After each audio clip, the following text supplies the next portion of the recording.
What's up, H-Town and all around? OSG here. You know the voice, you know the mug. Y'all ready to go beyond tonight? With me tonight is the Fox in the Box himself, Juan Pereira. Man, what's going on, bro?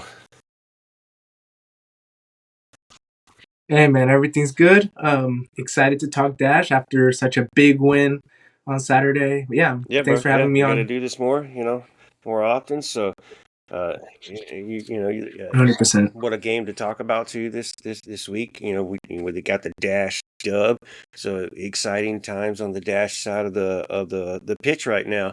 A lot to look forward to, but we also have a lot of topics to talk to tonight. So, Wanda, appreciate you hopping in with me tonight.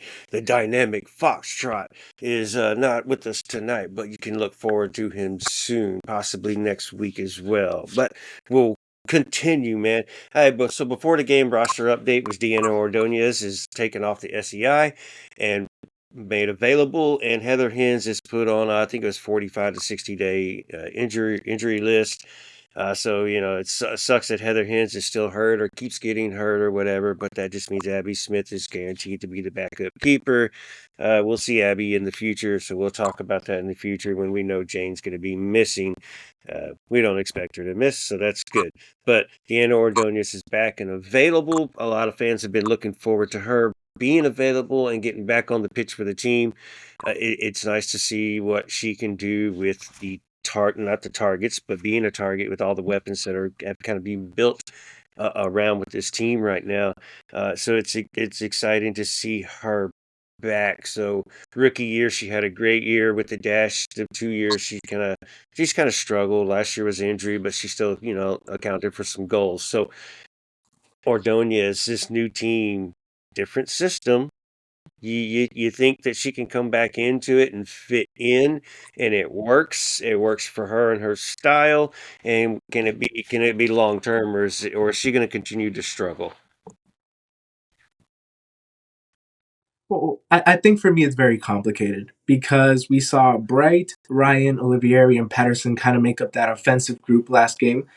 And one thing that just pops out of the box with me is the flexibility between all four of those players. We're going to talk about Jazz Ryan later and kind of where she was positionally, but they could all rotate between themselves. There was a sequence right after the second goal. I remember it very vividly, and I had to ask Fabrice Cochon about it in the press conference. The ball was moving really, really quick between the players, and that's just not something I've been used to for the Dash side in quite some time. Last year under Alonso, you could see some phases of it with a group of three, a triangle of three trying to combine, but this was quick. It was like you weren't giving Chicago a space to breathe. So for Ordonez, my only question is, can she start a game as the 10 or the right winger, kind of then enter a little bit into that winger role, not winger, but a striker role? That's my only question because she has the talent to score goals, to assist goals, but can she be flexible enough to be like, okay, we're outside of possession. Can you cover the wing while Patterson's pressing up high? Or can you be the lead person up top, press them high? Or can you sit back, maybe like Olivieri or Jazz Ryan does sometimes, and keep the shape when we need to compress the space of the opposition? So for me, the talent is Right. undeniable for Ordonez, but we haven't seen her in a system like this before. And I think it could be really positive. Maybe something like we've seen from Patterson this past game, where I thought she did absolutely amazing when called upon. Olivieri always getting the job done. It's just we have to wait and see. And something Fabrice also talked about in his press conference was the amount of depth they feel like they have. So I do think she'll get an opportunity, whether it be as a sub coming in that second round with Maggie Graham or as starting, and then you let someone like Olivieri or Brent come in and change the game. I still think we're wait and see. It's 2 games in, no doubt about the talent, but can she fit into the system? Well, I two still things feel you that's a brought up big that question. there's things that I'd like to point out too as well with her and the style. You see Messiah making those runs, those direct runs. You wonder if Deanna can do those, and then the pressing whenever you're defensive and you're pressing on your opponent's half of the field. You know, is Ordonez that pressing type of striker? Because Messiah's been doing a good job over there. And whenever someone else is the striker. So another good point you brought up is because she be used as the 10, basically the cam, play behind the striker, play or that roaming forward per se, or maybe go back to the wing like she did her rookie season. I don't know. I'm sure Cuthrow's got a lot to think about and see what we'll do. We'll probably see her as a striker first, if there's any options to play her somewhere else. But that could be interesting to see. Maybe her and Bright on the field at the same time, so one's making those runs. But it'll be interesting to see whenever she does get her opportunity to play, man. So was available for the game, but come to find out she did not get put on the roster at all, didn't make the bench. That's okay. We're gonna have to look for her another time. But lineups came out. Only one change. I was kind of doing over under 2.5, thinking maybe three, maybe two, but it was only one change. Uh, Ryan Gary's got the start on the wing and Colabrico ended up going to the bench. I like the change, the difference Gary's brought to the game. But her question that me and Andres talked about last episode one was what was Gathro going to do in game number 2? Game number 1, he went with the experience to start the season, what you could trust to go with, and then you saw when the subs come in, there was a spark, and the attack kind of rose to another level. So you're curious, first road game. What was Gautreau going to do? Was he going to stick with the experience, or was he going to add a little youth to the lineup? And he answered the question when he put his starting lineup out. He stuck with his experience. He made one change. I guess you could say Gary's is youth, but she's experienced with the dash and experienced with this lineup. It works well on that wing. So man, so it's since we were talking about that last week, are you good with the Fabrice going with the experience, or were you expecting going into this game to see some of those subs maybe get some starts instead? Obviously, Brian Gary's that one sub that did get a start per se. Well, I think he's looking to get points right now. The important thing, I think, for a new head coach is to get points on the board, right? Show the team that you have the quality to win in this league. Last year, there were some doubts about the players that we thought were above the rest. We're like, well, are they just shining because Right. the team's just that bad? Or is there legitimate talent there? So I do think he's bringing in some of those experienced players to, kind of cover the defensive side of the ball and let those young people, right, those young gals, let them play on the wings, let them play out wide, let them create stuff offensively and see what you got there. So I'm all for it just because I do think defensively being a veteran helps you out so much more just because you get a better feel for the game starting the season, but you also want a little bit of that rowdiness up top. And I thought even though Ryan is like an experienced player, she's still in her prime. So I guess matching up with Olivieri, one of my favorite players, Patterson, I think it worked out really well. I don't have too many complaints about the lineup. It looks solid. Footmob has it as a 4-2-3-1, but in possession, they shifted to this weird relationism system where you had 3 players in the back and rotations all around. So I do feel like he was taking advantage of the youth that he has on offense, while also having experienced players at the back that can cover for mistakes, cover for lapses. And I think the message was, at least from the beginning of the match to the end, is try to create something. It doesn't matter if it fails, it doesn't go too well because you got your veterans in the back in your back line and Jane Campbell that can cover for you and Yeah, cover any and real mistakes that quick, you might have. I So need to I'm all correct my for I'm mistake. all for what It's he's doing. not Colaprico. It was Sheehan. It was the sub for Gary's instead. Colaprico got the start. So quick, but Yeah. that's good. And of course you're gonna have to use a little youth because that's where we were lacking was the attack. A lot of players re-signed and stayed on the defense. Your CDM. You have Sophie Schmidt, but who else were you going to put there? That's a new player. Your wings are basically new, minus Patterson. You got Barb out there, so a lot to play with out there. A lot of new faces out there, so maybe hence the reason the new style and these players fit. And it does seem like as the game plays on, they fit their roles and they look good in their positions, and it looks like they're gaining the soccer IQ of what Fabrice is out there teaching and having fun with. But the whistle did blow, the game did start, man, and it's you don't know what to think. You're hopeful. You just played Washington. You did well against Washington at home. Now you're playing a Chicago team without Mallory Swanson. Woohoo!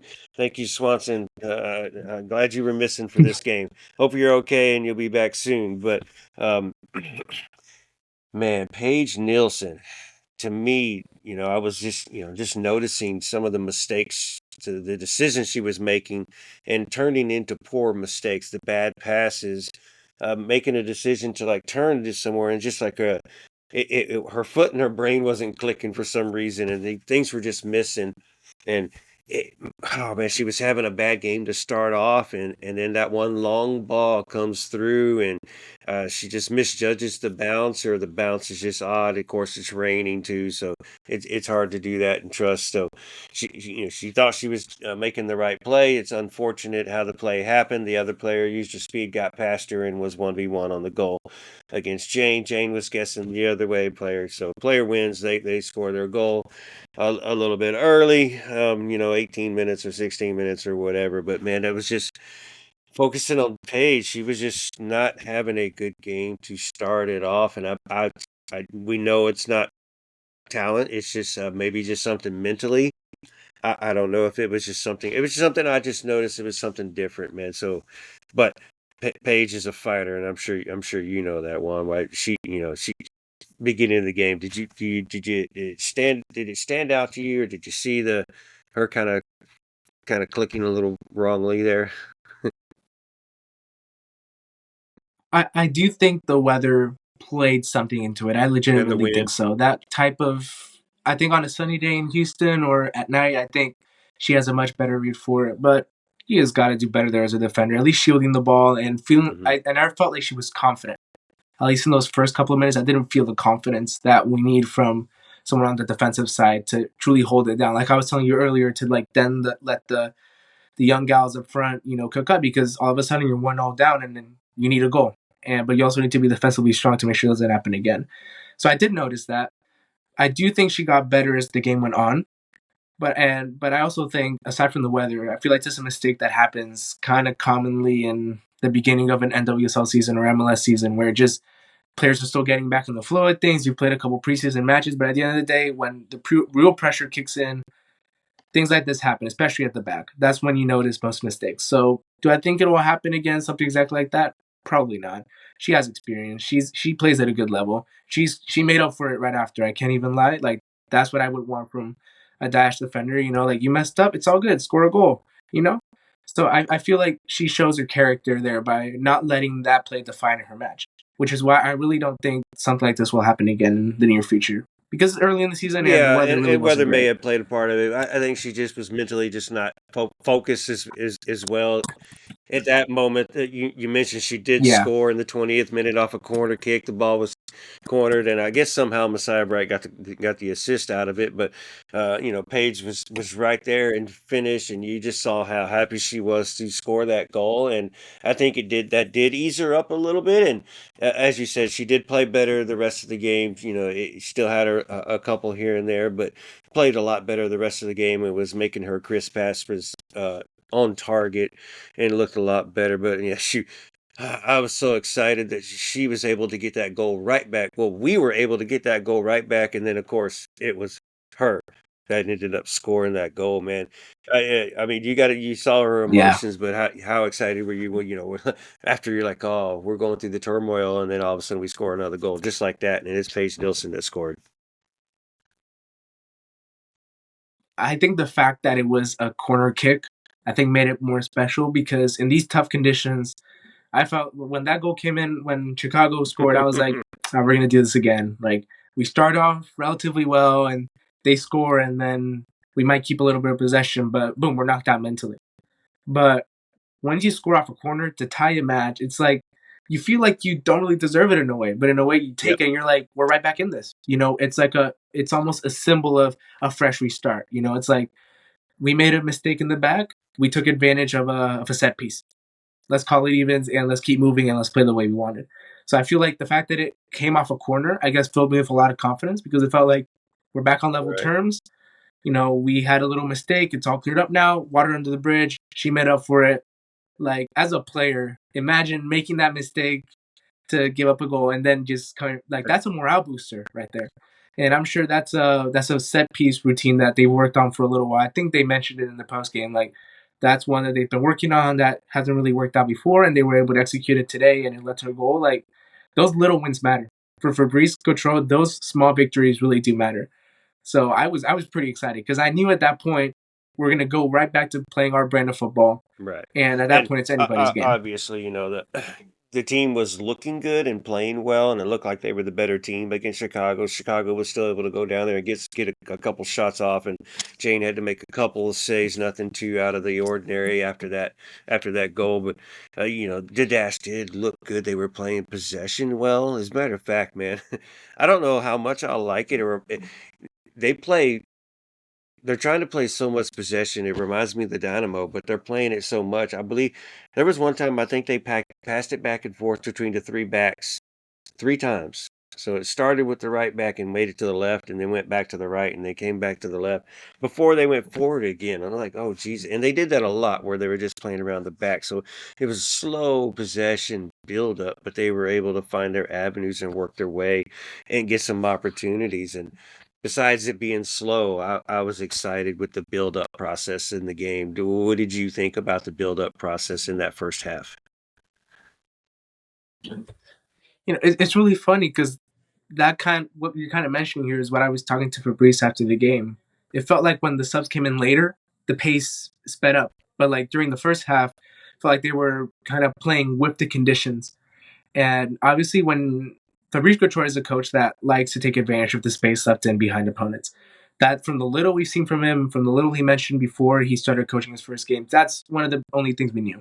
He was going to try to take advantage of opposing teams opening up their own space. We saw it with the second goal, but we'll get to that later. So I feel like just passing between the back, while it may not be the flashiest thing to do, it shows that you're controlling the tempo. So when they sped it up later in the game, Right. they could do that because it's their tempo. They could increase the tempo, they could lower the tempo. What mattered to me is that it never felt like they were just passing it around for the sake of passing it like we see so many other teams do. There was an intent, even with those sideway passes, to probe at the defense, see when the line will open up.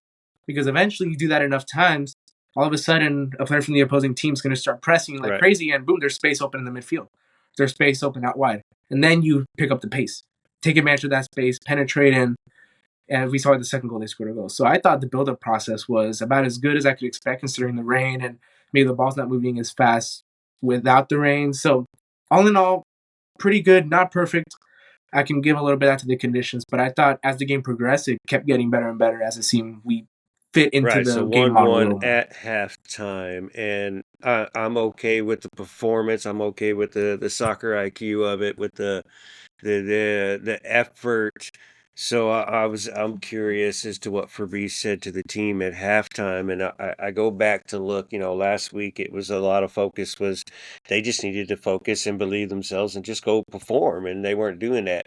Well, this week, they it did look like they were believing in themselves and they were performing. They gave up the goal that probably shouldn't have been the goal. We score a goal. We look good in the first half. So what's Fabrice telling me? Well, I'm thinking he's got him and the staff together, and they're just I guess what are you telling the girls right now at halftime? You're 1-1, and are you pleased with your performance? What are you telling the girls? I think you're telling them increase the tempo. You hit it right on the head. Like sometimes the possession was a little slow, and we just mentioned it. Like if you're controlling the tempo, and it seems that Chicago isn't really offering a threat. I checked it right here. Let me pull it up. I believe that yes, Chicago Stars only had one big chance this entire match. While you had three, they had 600 And they shots on scored it. target, but only one big chance. Your ball possession was 60. Yeah, and they did score it. So that's it. That's really all they generated. Nothing else really came out and was like, oh, they were dominating specific facet of the game. They had more shots on target, but those didn't really mean much. The Dash had three big chances this match, 15 total shots. You were the threatening team, and I feel like the message from Fabrice would have been, you're playing better than them. Show it. When we come out, show another level of intensity. I know the field isn't the best, but show that intensity. Dominate. Don't settle for a tie or for scraping by. They wanted to score more, and they could have scored more. I mean, three big chances, two goals. There was a big chance there that you probably could have made to make 3-1. I feel like the message had to have been dominate because they could, and they did. The stats showed it that they did, and watching them play showed it that they did. And Chicago had no answer for them. Even at the end of the game, when you're feeling it might get a little testy, they couldn't really muster up much. So that would have been my message. You're dominating, show it. Increase the tempo. You got a back line that one goal aside was pretty solid all game. Play free. I feel Right. like that was what And the message was, and the result well, was we don't a know 2-1 win. because we're still at halftime speech. But we're looking at the Oh, stats that's for true. halftime: 63 to 37% possession, 7 shots to their 6 shots, but we're 3-2 on target. We had 2 big chances. Obviously, we scored our one big chance on a corner, and then I have to remember what the other one was. But we had 100 more passes than them. Of course, we like to foul a lot this game, so there's that. But at least no offsides, man. So stats are looking good across the board in the first half. I think what Fabrice was doing was things that you mentioned, but also focusing on the outliers of Chicago, where those gaps were, and we were hitting those gaps, and just to hit them harder and quicker, like you said, and be more aggressive and and hit those because we were playing to our game and doing what we needed to do. So I think he just reiterated and said let's go harder, let's go faster. So uh, obviously they did. They came out and second half was a little bit different. The pace forward went back a little bit quicker. Of course, subs come in the second half and make an immediate impact. I mean, I don't have the exact time, but let's say the 3 players subbed in, Duljan, Sheehan, and Maggie Graham subbed in the 63rd minute, and then bam, 64th minute, Duljan feeds, hockey assist. Sheehan works her way in the box and just feeds across to the middle to a Maggie Graham who just taps it into the goal. Maggie Graham scores again. Y'all heard the opening to the Dash Dispatch. A double, super sub, whatever. I hope she's going to be a super starter soon. But those 3 come off the bench and immediately all 3 touch the ball to get that goal and score, man. And it's the 64th minute. There's still 26 minutes to go in this game, but you still feel really good. And that goal is just a confident booster, man. Where were your emotions at when we scored that goal right there? I mean, if you're talking about emotions, I was extremely hyped because first of all, we scored 2 goals in a match. I don't Woo! remember the last time we did that, and we ended up winning a game. Like I was like, we have an offense here. But the entire buildup of it was amazing. I mean, it starts Right. from midfield. I'm looking over it again. I believe it's Yas Ryan making a run, number 7 and number 11 passes kind of inside, and there's just this whole commotion in there. But while you're seeing that, I'm looking the back line of Chicago Stars. Hmm. It's completely open. What did we just talk about? Fabrice wants to exploit open space, and you see a player make a run there, and then Maggie Graham is there for the receiving. The finish was a little bit like you're a little bit close to missing that there, but hey, that's clinicality. Wide open, no Chicago Star defender around her. She scores. For me, because I saw the entire play open up, it was like that's exactly what he preached. Go forward, go quick, don't let them regroup. And when you don't let them regroup, everybody's kind of individualized, and nobody in Chicago noticed the really wide space between their center backs, which Sheen was just able to exploit and then cross it into Maggie and goal. I was so It happy. was It beautiful, was man. Just seeing, incredible. like you said, the build up and just the continuous in possession and build up that they were playing. You felt like a goal was coming, and then especially when those subs came in, I was real hype about Diljan from last week, but of course there's Maggie Grant coming in with her, and then you have Sheehan coming in off the bench who started last week, and these are three good subs who obviously one's a difference maker already in everybody's minds. So it's crazy. And you have a little sparky one in Evelina who didn't, quite have the same spark in this game, but didn't make any mistakes. And like I said, had the hockey assist, if you want to give her that for. I don't know if MLS still does second assist, but she did give the ball to the Sheehan for the assist. But man, yeah, Great ball, by the way. To see it in that moment when the game's all loud and you see that space open up and you just see the run and it was just perfect. When that pass came through, I'm like, Maggie's there. boom! It Cross it just in, looked it just easy looked goal. like perfection, man. And it makes you feel good just as a fan too. Yes. Just looking and watching. Obviously, we were watching on TV because we didn't travel to Chicago with the team or anything like that. But just sitting back and watching, and you're just like, oh man, it's just like a relief, and you're like, what is this? Who are they? I love my dash. I love my dash, Yeah. and now you can say it like wholeheartedly. I mean, like you love your dash all the time, but whoo, like you love your dash. Like this is good, bro. And you're expecting for more. You're asking for another goal, but unfortunately, yeah, not really unfortunately, but Chicago tried, but not really came close, and it ended up getting down to the final whistle. And shoot, Ryan Gary's hit the post, so she almost put the game away. Man, she was so close. I think she had it. She should have had it, but she may have even scored before Maggie. I mean, took that shot before Maggie Graham even gave her goal at that point. But finish off the game. The camaraderie between the team and the focus and is something different as well that we're not used to seeing. Take us through how the team was able to finish the game strong and get this dub, this dash dub. I think something we find very common in the modern game is once you take the lead away, you compress yourself into a little shell, intake pressure from the other team, and hopefully you squeeze out the win, maybe get a goal on the counterattack. I thought that's what was going to happen because I'm like, oh, we scored two Hmm. goals, we better protect that, like our lives depend on it. But the opposite happened. And again, Fabrice mentioned in his post game presser, he wanted the level to increase. I'm pretty sure when he saw that goal, he's like, "Where's the next one?" And the press just kept on happening, and Chicago had no answer. The commentators were saying the same thing. Chicago could create nothing. They didn't have a single big chance in that second half, and that's when they're looking for a goal to win it at first or to tie it at home. Those are the moments like whenever you're at home and you're losing, you're usually the one on the front foot. They were not on the front foot until maybe the very last part of the game when the Houston Dash players were tired and all that stuff because you can't press for full 90 and not take a breather. But after that goal, the level stayed, the level increased. Maggie Graham pressing, everybody knew their role on this team, and it definitely wasn't to just sit back and then take the pressure. If you're going to lose that match, it was going to be by a well thought out Chicago Starsman. And if we had seen the entire game as an indicator, that wasn't going to happen.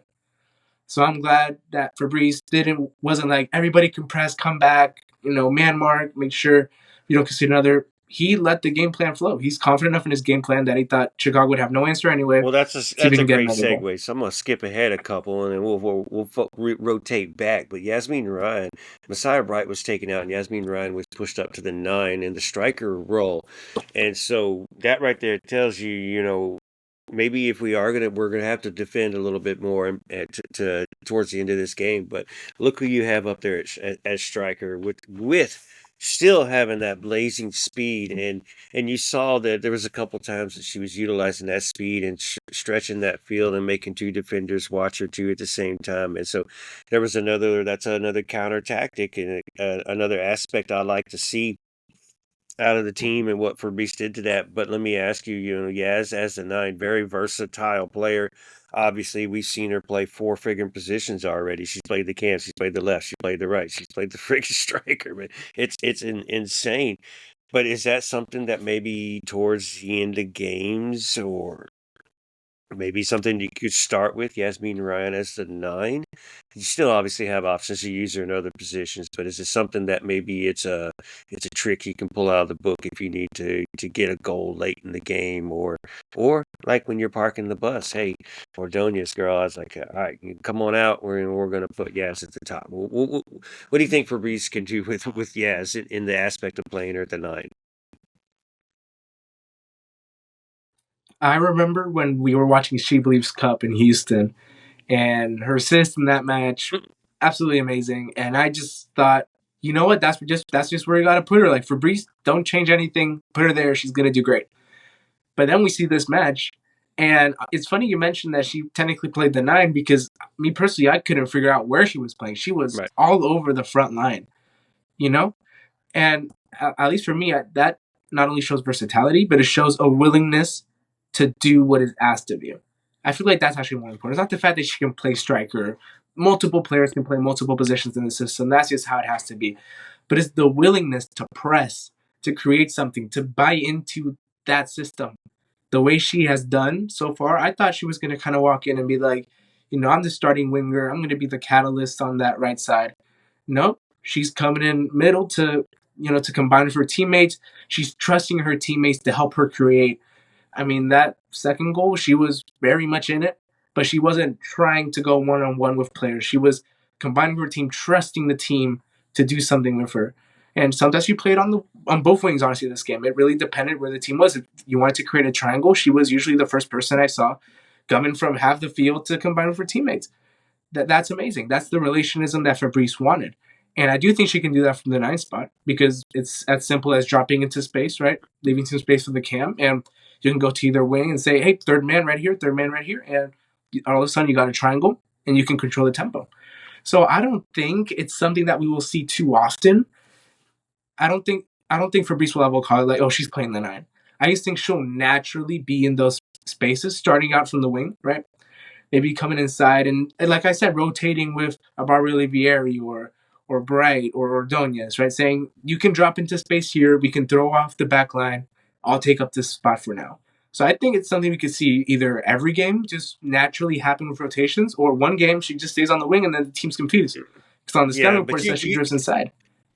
I think that's just yeah, another but level of you secrecy could right tell at there. the end towards the end of this game that she was the highest player on the pitch for the dash, and she was playing that 9 role. So, Yeah. it goes back to Fabrice being able to utilize her and whatever, and then to a point that you made that kind of elaborate on is I think you're going to use her to however you can get your best 11 on the field at that time. So you're starting with your best 11 at the 0 mark, probably as your winger, most likely, right? But in the 67th minute or the 73rd minute, you need your best 11 out there. It's probably Yaz is maybe a striker, could possibly still the wing, depending on what kind of necessity you need or what you need to focus on. So again, we talk about Yaz every week, and it's a little bit of a little different topic, but at the 9, very versatile. It's an option for Fabrice to use. It's a game changer. So don't think about it. We're parking the bus teams. Don't we're still going to push the envelope, and you're going to have to maintain her speed.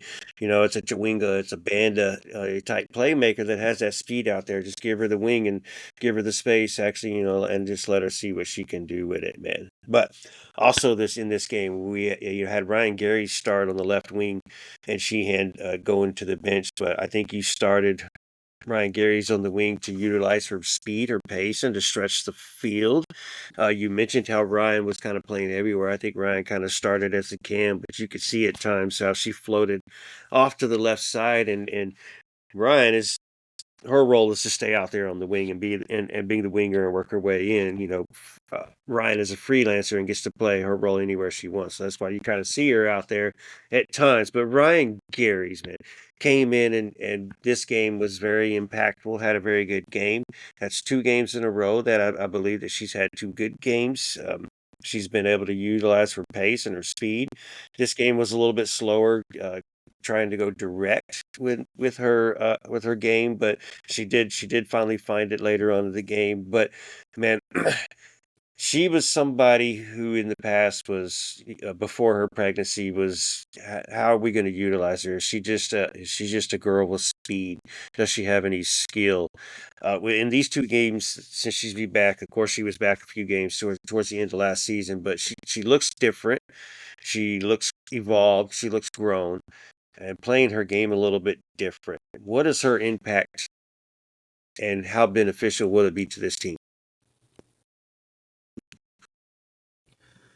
Well, I think anytime you get someone like that back to the team, it gives you a little bit of extra juice. I do think this team has a lot of speedy players. So my question was kind of be like, where does she fit in? Footmob technically has her as a double pivot in the 4-2-3-1, but we know that this system obviously fluctuates. Yeah, obviously, yeah, we We can just saw throw the that out game. there. We know where But they it's because play. I We think don't it was, trust football for the damn yeah, positioning. obviously. Right. Obviously. But what I do find interesting is that that's another kind of attacking player. And if we're looking at kind of the match, we had Gary's, Hmm. Patterson, Olivieri, Ryan, and Bright all kind of playing at the same time. And you switch that up a little bit and you're playing with 5 offensive players at a time. Like that is that it really depends on where you put her. But I do think the fact that she's flexible, just like so many other players on this team, and she can add you a little bit of speed. Patterson's making runs forward, Ryan's making runs forward. Garris can also do the same. So I think just having her back and finally being in a system where you get rewarded for flexibility, you get rewarded for the hard yards, as Sean Deitch, Everton legend, calls it. You get rewarded for that. So I do think she's found a system where she can not only use her skill set to the maximum capacity, but maybe she can develop some new skills along the way, having other teammates that can create with her. As long as she makes Right. herself open, right? As long as she finds the space in between the lines, I do think she can be that type of player that team's not marking her. Suddenly she's making a run inside the half space, and boom, you're on the counterattack. But it really depends on how she combines with her teammates. And obviously, beginning of a new system, still waiting to see. But I thought she played really well for. I think she played at 79, 80 minutes. Obviously, you sub someone else in, but overall, I thought she has a very good performance. Didn't think she stood out in particular, but obviously 2 goals, one on the counter, the other one off a corner. Offensively, nobody really had an incredible performance, so to speak. One that you're just talking about for days on end, except for maybe Maggie. But overall, I think she had a pretty good performance. Right. I'm a stick with her doing and playing whatever the role might be as a starter or coming off the bench. I mean, you're gonna love her in either way because even to start a game, using her speed and just pace is beneficial to you. Coming off the bench when opponents are tired, forces a team to make a sub maybe they didn't want to make, or they're just going to have to deal with your tired defender taking on a full gas tank. Ryan Gary. So again, a lot to play with there, and options to use her. I'm glad she's looking good, and I hope she continues this good look of form. But the woman of the match, Maggie Graham, exciting. What incredible player. It took her 12 minutes in game number one to score her, in her rookie debut, to score her professional goal, first professional goal. This game, she's only on for 1 minute. And she already it finds the friggin' net. What a story to start her professional career off, man. Maggie Graham is just something in a star and a bright, and just you see her when she does her interviews. She's always smiling. She's just she knows what she's doing. She's professional, but you love what she's doing on the pitch, and what she brings to the team, and it's a boost of confidence automatically when Maggie's around, and she makes smart decisions too. After the goal, obviously, just passing the ball around. She did lose it a couple times, but still, to put herself in position to be able to score goals, that's what playmakers are, and that's what goal scorers are. But man, Maggie friggin' Graham, give me your thoughts on her. I mean, I'll keep it very simple. You win games by scoring goals. Last year, it felt like we couldn't score goals to save our lives, and here's a rookie, 2 goals and 2 sub appearances in the first 2 matches in the NWSL. That's talent right there. I don't know how to say. I know it's 2 games in, but that's just talent. Finding yourself in the right spots, taking advantage of your opportunity. We see it too many times. Players get themselves in the right spots, but they just can't finish it. 2 games in, she finds herself the right space, but she stays composed. She doesn't worry too much about it, and just the way she finished it, by the way, it wasn't the cleanest finish. Obviously, if she had a little bit more time, I think she would have gone to the other post, but you hit it with enough pace and the goalkeeper can't get it. So I do think there's a lot of talent there. I thought her performance was exactly what we needed it to be. You got on the field, super sub, score goals. I do think that Fabrice should keep her there for now because she's a rookie, right? It's 2 games in, the talent's there, but you also don't want to put too much pressure on her, especially when you have a player like Ordoñez, Olivieri, Bright, so many offensive talents on this team.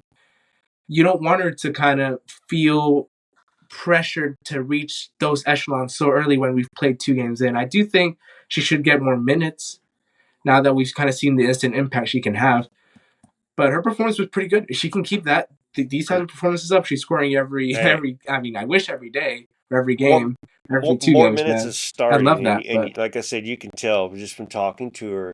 I've talked to her face to face and interviewing her. You see her in the press conference. You just in the interview on the side of the field after the last game, taking letting the NWSL take notice of the Houston Dash, who they are. She's even said that on air. So y'all take notice to the Houston Dash right here. So I'm excited for Maggie. You can trust yeah, her. Uh, she just is. you in confidence. So I think you can start her. She will be available to start. When will she start will be the opportune time for Fabrice to decide for when she starts.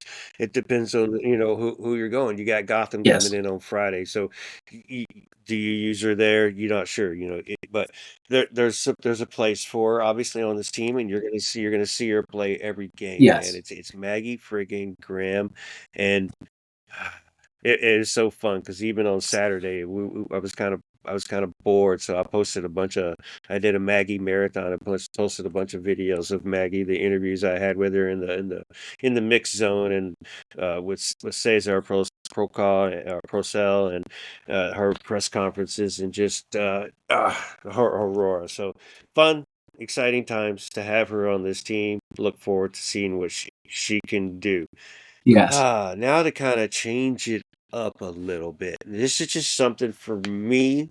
I'm not out there with a friggin' poster board on the side of the street, protesting or anything like that. We've gone with experience for 2 games, and and youth is coming in, subbing in, and making that spark.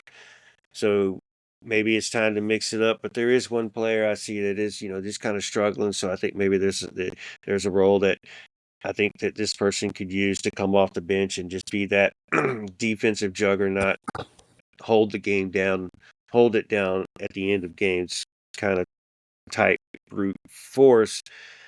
But man, it's a hard one because I still love this player, so that's why it's kind of hard to spit it out. But is Sophie Schmidt ready to go to the bench, or is she still deserving of that starting position? And before you answer real quick, she is still deserving of that starting position. I just think there's something better to do with the players that we have now and utilize her in a different role towards the end of her career. Oh man, that's tricky right there. Obviously, a veteran player, class, everything you want from a player, but at the end of the day, this is a professional soccer team, and I trust Fabrice to make the choices he needs to make for the team to succeed. I think she's still starting caliber, definitely do. But like you said, Got a maybe it's time Sheehan. to experiment a little bit. Obviously, like how long does she have on her contract left with the Dash? Is this two years left? I mean, I'm pretty sure they're going to use up the rest of the contract. She'll find a role on this team. I'm pretty sure. Fabrice loves to talk about depth, and obviously, God forbid injuries happen. That's a very reliable player that you have right there. So I'm not too worried about a role on this team, whether or not. I do think if you win games, players are less focused on the role and much more on the collective. And I hope that's what we see this season. Players kind of eat up the ego, and Fabricio says, You're going to start today. You're come off the bench, make an impact." And everybody just kind of rolls along with it because you're winning. Well, it is That's Maggie really that's my been hope. coming in for Sophie too at the same time. Maggie's playing that six, but she's playing that freelance six as well. So, and Sophie plays it a freelance six, but obviously, her age is catching up to her. She doesn't have the energy and the gear no more, but she's still a fighter. She's still a brute. She still goes out there and gives it her all and gives it her heart. So she's not a 90-minute player anymore, but that's why I think she has a role, and there could be games where you need to start her because you're going to play more defensive tactically, and then she's a person that belongs out there. So it's just it's just something for me to look at, or maybe other people to look at when you're deciding to start who's your starting 11. You have a Sheehan out there, you have a Evelyn Dujon that's still working to get into that starting lineup, who's crisp. You have the Maggie Graham who could start in her position, who does play defense as well. So I mean, you have options. So it's not like, oh man, this one's gonna hurt if I make this decision today. But that's just my thought. That's me coming up with that. That's nobody else. So don't hate the world, guys. That's just me thinking about Sophie right there, and thinking of the team just wanting to do something a little bit different right there. And all right, man. When Dash Chata. By the way, let me just go ahead and do a selfless promotion. So we have La Hinchada where it's a Dynamo chat, but we started a new channel, a private channel where it's Dash Chata, and we just talk Dash, and it's kind of small and it's quiet. So guys, if you're listening here hit me up in any fashion. I am old soccer guy, right? You can find me.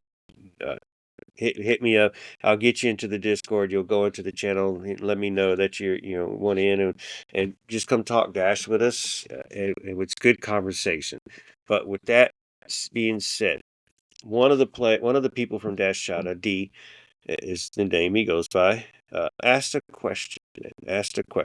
And Juan, you've been paying attention a little bit to Dash. You've been learning quite quickly about the Dash and what's been going on with the Dash, so you're probably up to tune. Maybe not up to tune as to what the team look like and what we've been going through the past couple of years. So, but I'll let you take a shot at it and answer the question. But were the off season moves that the Dash made, were they an A+ type of grade? Grade those moves that we made this off season. As I don't think so. I think for there to be an A+, it's all these signings that you've made, plus a player that is undisputed top Jasmine 5 or top Ryan. 10 in the league. For me, that just has to be it. Yeah, Do we think absolutely, she's top 10 absolutely. in the league? We think so? Ask any ask Okay, yeah, ask anybody. then in that case, then I personally have her like in she's in that upper echelon, but if that's your criteria for a top 5, top 10 player, I'm like, okay, that's an A draft. No, not A draft. A off season, just because you've kind of addressed all the goal scoring you've kind of addressed with her. Not replacing too much on the offensive or defensive side in terms of last year, but when Fabrice came in, the roster was kind of already built. If I'm Yes, if it I'm was. remembering correctly, like mostly everything was kind of in place. So I do think the main thing that changed was Fabrice. Fabrice himself was out of the park. I remember when we got him, I knew a little bit about him because I'm in that football LinkedIn space and I'd seen a couple of his graphics before. He's a data driven coach, so automatically we're in the same spaces on LinkedIn. And I started to do a deep dive, and the man is dedicated to creating high expected goals opportunities. For me, that's all I needed to see. He is set on his style of playing, but he's also easily adaptable to the point where we're seeing it now. Players are playing multiple positions. He's putting in a relationism style of football that fans can enjoy. Fans can go to the not ballpark, but to the stadium and enjoy. That for me is super important. I feel like we got a little smidge of that with Alonso last year. There were some moments where the play felt kind of good, but this year, 2 games in, the play is good. It feels good, and even Fabrice himself is saying it can be better. For me, you sometimes just need a good head coach to enter the building and say, we are going to play good. With the players we have and the additions we've had, Messiah Bright's new, obviously. But most of this roster, I mean, Patterson, I feel like has taken a step forward from last year. She looks more agile. We talked about it after the first game. Maybe she wasn't up to the speed this game. It's because of the weather, but she felt to the speed of the match. Olivieri, good performance as always. I mean, Jazz Ryan, what a player. And then you also have Maggie Graham, someone that pretty much came out of nowhere for a lot of Dash fans. For me, I didn't know too much about her coming in. And then you see her putting up these performances like, nice. Like, this was the Dash I was missing. And you have Alozier coming off the bench. I personally don't rate her all that highly, sadly. I feel like she loses the ball too early. But even then, you have players here that have played before under a new system. You hope that the head coach can bring them up to speed. And hopefully they can do it with Ordoñez. I felt like for too long, the players were good, but the system was disconnected from the players. There was always someone not being used in the right way. Now we have a coach that I feel like will go into each game putting out the best lineup where each player is playing in the best way possible. That for me is what probably makes it a good offseason. A lot of the players this time were good. Everybody kind of agreed that they're good signings, but none of that matters if the head coach can't use them properly. I feel like he's using the old You pieces and still the have a new Ramona pieces Bachman properly who's right not now. available for some reason still. You still have an Amanda West who's not available Oh, for some yes. reason. So, those are 2 players right there. Yes. You have a Zoe Matthews who's, I guess, not available or you're not using, who none of those players are making the bench, but, you still have players that, like, so that's cool to know and nice to know that you got options and players that are there and available. If someone goes down, you're going to have somebody come up immediately. So you don't want that, but oh man. So you mentioned Ordoñez. She better step it up because she hasn't been performing. She's been underperforming a lot lately. And like I said, if Bachman comes back, maybe less of Yes. Ordoñez needed. I don't know, but let's move on. We have a game on Friday night back in Houston, Shell Energy Stadium, 7 o'clock against Gotham. So Gotham, man, they tied their week one, and then they hosted Orlando Pride this past weekend and lost 2-0. But Orlando Pride is the defending champ and the best team in the friggin' world, pretty much. But Gotham lost 2-0, but they gave Orlando quite a fight. They outpossessed. They had 15 shots compared to Orlando's only 6 shots. The passing was a lot more possession, a lot more passing. So Gotham is a solid defensive team, maybe struggling offensively with all the departures and all the new players, and they're trying to figure it out. So this game is going to be quite the tell, man. You play to Washington at home, which is a very good team. You go on the road against a Chicago team doesn't have a lot of hype. Now you're getting a Gotham team who is a decent team, but a lot of turnover, man. So how do you preview this game coming on Friday night as Gotham enters Shell Inter Stadium against the Dash, who are currently sitting in 6th place, by the way? Yep. I mean, if we're Yeah. looking at the standings right now, we feel like Dasher favorites coming into this one, but nobody cares about those right now. I care a little bit, but the roster for Gotham obviously turned over a lot, but no one can deny the success that they've had these past couple of years. So for me, it's like I think this is a pretty good stepping stone. Washington Spirit was a good team at home that you played and you showed fight against. Chicago, if we're being all honest, if this team wants to be a playoff team, that's the type of game that you win. But now we got to see. I still have a lot of questions about Gotham City, the way they've kind of changed the team a little bit.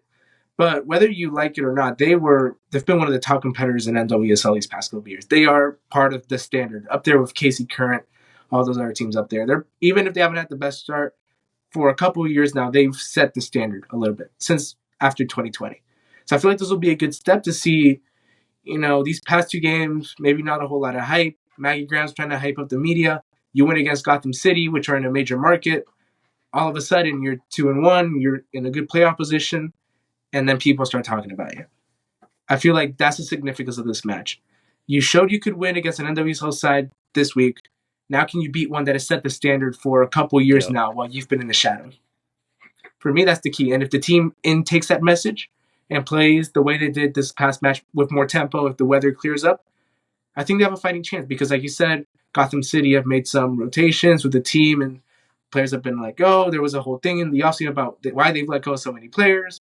So we'll see what happens. I do think they Woo! win It, this it match, will though, be the East and curious to Dash. see what the tempo is when we start this game. I think we're going to be hesitant, and we're going to start the game and see how Gotham's going to play because they are going to be a tough opponent, and both teams are going to be fighting for possession of that ball and maintaining possession of the ball in the game. So it'll be interesting and curious to see how we play and if we do push the pace. But I think we'll start off normal like we did the first 2 games to figure out and see if we can push the pace and afford to push the pace. I don't know. If they come into the game doing that, pushing the pace, I mean, go ahead. We made a mistake not pushing and came back and did it. So go for it. And if you make a mistake, just go for that goal again and make it back up. But I don't know. It'd be curious to see what Fabrice does. Game number 3. I think he'll just be conservative again to start the game. As far as the lineup, does he make any changes again to that lineup? I'm going to go with the under 2.5. So maybe 1 sub, maybe 2 subs. Maybe he goes back to the original lineup from day 1. Maybe he goes something different from maybe more like week 2 with Ryan Gary starting. I don't know. But as far as the game going itself, it's going to be a battle, fighting for possession for each game. Shots might become difficult to get offhand, and I do think, and this is hard, I think it's going to be a 1-0 game either way. Dash have not had a clean sheet in Infinity, but I think we're due one, and I would love for it to be against Juan Carlos Ramos. So let's go 1-0 Dash with the win. Where the goal is going to come from, Jesus Christ, I don't know. I think it's going to be, I've been talking Sheehan a lot, so I was going to kind of say Yeah, that's the easy one to Maggie go again. for, and the story goes, I think we'll get a Sheehan. Maybe you get a Maggie assist off of it or something, but maybe a Sheehan goal, Yeah. something from one of those midfielders or a defender trying to get into the box again. So we'll see, but I think we'll win. I think we can get a win, but I think it could be a 1-0 loss to Gotham. But this is game number 3. We still have a lot to judge. We still have a Yeah. lot to see. You said you think we'll win. What do you think the score will be? Yeah, I'm optimistic. I'll I'll take it. say 2-0. I do think the goals come from somewhere. Jan Campbell, always a stud. I think she'll hold it down for the age. Goals, I think it will come from Jasmine Ryan. I already said Maggie Graham. I am fully on the Maggie Graham side. I don't want to run an agenda because last time I did that with a Houston player, You it was already have enough. LAU, and we all You know already how have that enough turned out. goats out there. Exactly. So I'm rooting for Maggie to do her best. I publicly endorse her. I think she's gonna keep the trend going, and if she does, man, NWSL is gonna be forced to talk about her. And you get eyes on her, you get eyes on the dash. You get eyes on the dash. They rise. Everything's Expectations. rising. So let's just keep doing well, keep playing well, man. So I want to go back and do an NWSL roundup real quick as we end up ending this show here pretty quick here. But last week in Portland, Thorns and Angel City tied 1-1. That game was on Prime. I actually watched it as it happened, and that just was a damn good game. So that score really doesn't tell the entire truth, the whole truth, or nothing but the truth. That was just a friggin' incredible game to watch. It was fun. North Carolina hosted Seattle Reign and lost 2-1. Washington Spirit. This was another focus game that we were watching, and Kansas City Current beat Washington 2-0 in Washington. So that's a strong result right there for Kansas City. And what does it tell you for Washington? I don't know. They had more possession, but Kansas City had a lot more shots, better shots. Possession was kind of going back and forth, So man, that's a tough one. Kansas City's no joke either. So they may be better than Orlando, totally. But Bay FC hosted Racing Louisville and won 2-0. San Diego and Utah scored. Speaking of San Diego, Maria Sanchez got a goal in there. It was a tap-in goal, so she just was in the right place, right time. Former Dash player Joel L. Anderson also got a goal. I believe that was for Bay. That was a nice goal too. So, not that I want those players back, just mentioning that they scored goals. And then also, as we mentioned, Gotham lost to Orlando 2-0 last week as well. But focusing on this week, man, this week Dash is at host Gotham. Washington Spirit's going to host Bay. That's going to be another interesting game that I'll be paying attention to. Obviously, not very closely because I'll be watching my Dash. Orlando Pride plays San Diego Wave on friggin' Saturday morning at 11 o'clock, man. That's kind of crazy, especially San Diego Waves on the road in Florida, which means that's a 8 a.m. start for them. That's nuts. I don't know how NWSL pulled that off. But Kansas City's hosting Utah, Portland's hosting North Carolina Courage, and then on Sunday, Chicago Stars play Louisville, Angel City hosts Seattle Reign. So nothing that stands out to me in the NWSL schedule this week, but it'd be interesting to enjoy the game in Shell Energy Stadium. Like you said, I hope the rain's gone already and not still raining on us for this game. But we'll check the weather as it gets closer to the game. Either or, we'll still be there, even if there's a friggin' we won't say it. But Juan, man, tell people what you've been doing for Foxtrot Media and tell people where to find you and where to find all this good information. So if you guys haven't seen it already, I'm running the Foxtrot newsletter. It's called Fox in the Box. It's simple. Just search up on your news or whatever you search your things up on, foxtrot.substack.com. This year I've been including Dash content, and this particular last newsletter, titled Best Weekend Yet, it starts with the Dash. So if you're a Dash fan who's trying to feel good after that win on Saturday, I wrote a little something about it, included some quotes from Fabrice Gautrat. I was at the press conference. You know I'm representing y'all, Dash and Chada, all of y'all. So if you guys want that content, it's right there for y'all. Foxtrot.substack.com. Always follow me on Twitter at JPHOU Sports. Always talking soccer over there too. But man, what a time to be a Dash fan. That feels so weird to say, but hey, we take it. It is crazy, and it is weird to say that. And at the same time, it's nuts because the boys are not doing so well on the other side of the pitch. But I'm super Don't excited remind for me, the man. Dash. It's been a few episodes starting the Dash Dispatch, and the Dash have been making it fun. And there's been a lot to talk about and a lot of change. I want to go back and say my grade was an A for the off season as well, as far as everything we've done from the top to the bottom. We did everything. We had to bring everything in except for Jessica O'Neill. Jessica O'Neill's the one that stayed, brought in everything in, the players. So good job. You give it an A+ whenever you go get a trophy out of something this year. But guys, I am OSG. You can find us on Dynamic Foxtrot on X or Noodle Tempio on X. Dynamic Foxtrot on Instagram, OSG on Instagram as well. I do have a TikTok, but man, Foxtrot TV on YouTube, where you can see the Dash Dispatch. You can see Noodle Time. You can see Instant Ramen interviews. He just did a recent interview with the Dynamo Dos keeper. So if you Google Pedro Cruz Dynamo and see what pops up, it's going to be a bunch of this. So it's cool. So y'all know where to find us, man. Check it out. Again, I'm going to ask y'all, put in the comments what y'all think this Friday night score is going to be. And I hope to see y'all there. Find me if you can on the concourse. Come by the press box. Come in the stands and wave at me. Say hi. Introduce yourself. I'll even give you one of my little stickers so that you can put it on your mug and show me off at work or show us off at work. But Juan, I want to thank you for hopping on tonight, man. It was good to have you. So look forward to having you on furthermore the rest of the season.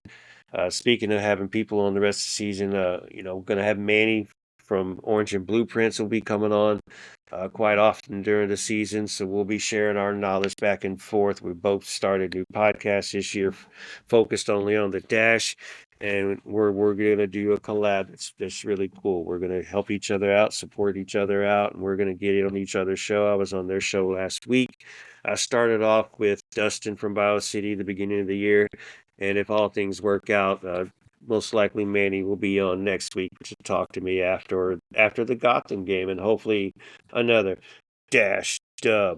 But guys, Juan, again, thank you. I think it's time for us to go, man. Any shout outs you want to give out before we hang the phone up? Shout out to Andres who wasn't able to make it. Obviously had some cell phone issues. Love the guy. Everybody, thank you so much for the support on Foxtrot Media. We've had an incredible start to the year on Dash Dispatch, Foxtrot Game Days. You guys are loving those.